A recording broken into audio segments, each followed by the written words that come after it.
What's going on, everyone? Welcome into Falcons Today. And coming up on today's episode, we're going to talk about a proposed trade idea I saw out on the World Wide Web that sends Cordarrelle Patterson to the Dallas Cowboys. So I'll give you my thoughts on it. We'll see who they have coming back in the trade.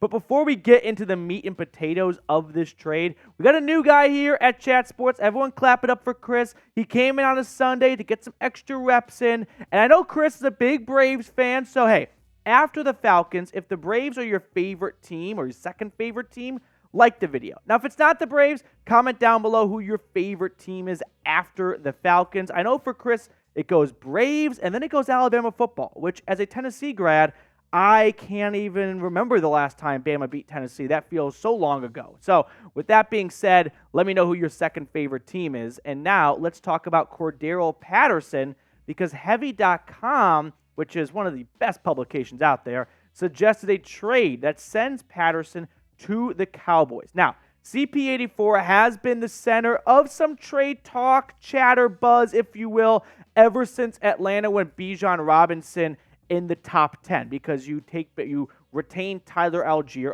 1,000-yard rusher last year, and then there's Cordarrelle Patterson, who's kind of the odd man out because somehow he quickly fell to RB3 on this depth chart. He's entering the last year of his contract. He's 32 years old. I wouldn't be blown away if Atlanta got a good offer for their third-string running back and they took them up on it. Now, here's the Heavy.com trade idea. It's not actually a pick swap or anything like that. It is a player swap. Cordarrelle Patterson, the flex gadget player, for defensive tackle Neville Gallimore. So we're going to get to know Neville Gallimore a little bit later on in the video, but I want to first talk about Cordarrelle Patterson and just the overall idea of trading him. And to me, the upside of Patterson, I'm not too inclined to move on from him. If Atlanta gets an offer they can't refuse, sure, it's probably best for business if they get a good package for a guy who's 32, last year of his contract, and might not see a ton of snaps with Bijan Robinson and Tyler Algier on this depth chart. When you look at it, Cordarrelle Patterson's currently RB3. Now, I fully expect Arthur Smith to find creative ways to get all three of these players on the field at the same time. But call me a sucker. I like Patterson too much to move on from him unless it's a really good offer, and it's probably an offer that's a little bit out of reality, and that's likely not going to come down the pipeline here. So for that reason, I'm not all that jazzed up about trading Patterson away, especially if it's not for a good return. And I'd also like to see Cordarrelle Patterson in this locker room for another year, because this is a very young offense. I mean, think about the nucleus of this offense, right? Desmond Ridder, Kyle Pitts, Drake London, Bijan Robinson. 4 top players for the next 4 or 5 years, and the oldest of the bunch is Kyle Pitts entering his 3rd season. Something tells me holding on to Patterson might be a pretty good idea for this young core moving forward to have a good example to follow. Now, I am sure Cordarrelle Patterson will one day be an all-time random Falcons player, so name a random Falcons player down in the comment section. You can't do Matt Ryan. You can't do Julio Jones. I'm talking random, like Jacquizz Rodgers, like that level of random. The more random, the better.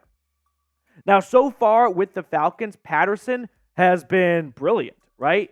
1,300 rushing yards doesn't tell the whole story. How about 19 total touchdowns through the air and on the ground through 29 games so far? I mean, he's had a career resurgence after coming over from Chicago. When you look at his last 4 seasons, the jump he had in 2020, 232 yards to 618 and 6 touchdowns, up to 695 in 13 games, so more yards in fewer games last season. Patterson doesn't show like he has any signs of slowing down. Despite him turning 32 years old, he still looks like he is playing like a 22-year-old coming out of Knoxville going to the Vikings. So I am not in a big rush to move on from him unless it's an offer you can't refuse. Now, on the other side of the coin, there's Neville Gallimore, a 3rd-round pick by the Cowboys back in 2020, coming out of Oklahoma. Now, he was a Canadian stud coming out. He was like the best Canadian football player we have seen in quite some time. Unfortunately, it just hasn't worked in Dallas. He's only had 14 starts through 3 seasons, and last year PFF ranked him as the 120th best interior defensive lineman, which on the Falcons defensive line would not be good enough to start after this offseason, right? With the additions of Calais Campbell and David Onyemata, and you've got a Pro Bowler in Grady Jarrett, you're not trading for Gallimore to start on this team. A move for Gallimore would be to add some depth behind Onyemata, which right now that's occupied by Eddie Goldman. And we're going to talk about Eddie in just a second, but we are closing in on 13,000 subscribers here at the channel. Producer Nick Roloff and I are always doing our best to get you guys as much content as possible. So if you're looking for a free Falcons YouTube channel, you know the gig by now. Go ahead and subscribe down below and get the best Falcons coverage. And by the way, we've got a great deal going on with our friends over at Fanatics. When you get a 2-shirt combo, 40% off. Chatsports.com/ATL shirt combo. We'll throw that on screen for you guys in just a moment for everyone to see. How about producer Chris on his first day just knocking out of the park right now? Chatsports.com/ATL shirt combo. The link's in the comments and the description of today's video. You don't just get one shirt, you get 2 shirts. And they're on sale. So basically, you are losing money if you don't hit that link. That's how I read it. Now, getting back to the defensive line here, let's talk about Eddie Goldman for a second. Former second-round pick by the Chicago Bears back in 2014, coming out of Tallahassee. He has not played an NFL snap since Week 18 of 2021. Now, that 2021 season, his last season playing in the NFL, was a bit bizarre because down the stretch, I'll expand on this later on, he kind of fell out of favor, if you will, with the Bears. Now, I had myself there. He retired in 2022, just 13 days after signing with the Falcons, and we haven't seen him since. So now when you compare him to Neville Gallimore here, and we'll throw his stats on screen, Gallimore has not put up great numbers so far, but we can kind of compare those numbers to what Eddie Goldman has done, and we'll look at those later on, and you'll see that they're not super close, but at the same time, they're not super far off either, right? The last 4 seasons for Goldman have been up and down. He did not play at all in 2022. He was a COVID opt-out in 2020, so we've only seen him play 14 games over the course of the last 3 seasons. Now, that 2021 season, the last time we saw him, was not super glamorous, and I'm not shocked after that season he ended up retiring because it didn't look like he wanted to play super duper long term anymore, right? He sort of fell out of favor in Chicago, if you will. Down the stretch, he was not playing a high snap count anymore. I think his last game, the guy played like 12 or 15 snaps. I mean, he went from being a big piece on that Chicago defensive line. Remember the 2018 Bears? They were great. They won 12 games, double doink season. Yeah, Eddie Goldman was like an unsung hero on the middle of that defensive line. But then, for whatever reason, the COVID opt-out happened, and at the time, no one thought twice about it.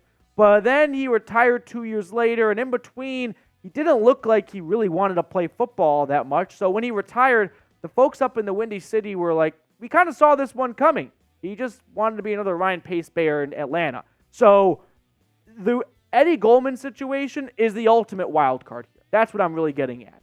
If Eddie Goldman goes back to what he was doing in 2018, 2019 with the Bears, he won't be a great backup defensive tackle. This is going to be one hell of a rotation on the defensive line because you'll have 2 starting caliber nose tackles with Onyemata and Goldman.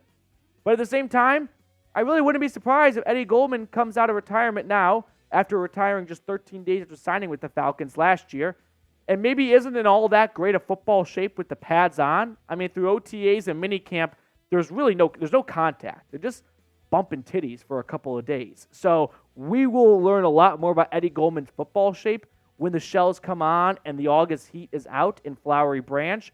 But for now, I'm inclined to believe he's going to be hopefully as good as he once was, but also I wouldn't be blown away if he just ends up not making the 53-man roster altogether because he's only played 1 season of football the last 3 years. It could really go either way here. Now, circling back to this trade idea from Heavy.com, if you were Fontenot, would you do this trade? Would you move on from Cordarrelle Patterson on the last year of his contract for a decent rotating interior defensive lineman? Not someone who's going to have a lot of starts and get a whole bunch of tackles and fill up the stat sheet, but you need to rotate your defensive linemen. Like, David Onyemata is not playing 75% of the snaps. He'll play probably at most 60 to 65. So someone else is playing those 30 to 35% of snaps. And Gallimore could be a good piece, but I'd rather have Patterson. I'd rather put butts in seats and get more Cordarrelle Patterson touchdowns on the field, because I think with Onyemata, and if Goldman looks half as good or 75% as good as he once did in Chicago, that's a make-do interior defensive line. Call me a sucker for the fireworks and the scores and the touchdowns and the points, but you get more of those with Patterson. So for me, I'm declining the trade. If you disagree, that's perfectly fine. Give me your thoughts down below in the comments section. Thank you so much for watching all the way through in today's episode. And shout out to producer Chris. Did a pretty good job for his first go-around pressing all the buttons.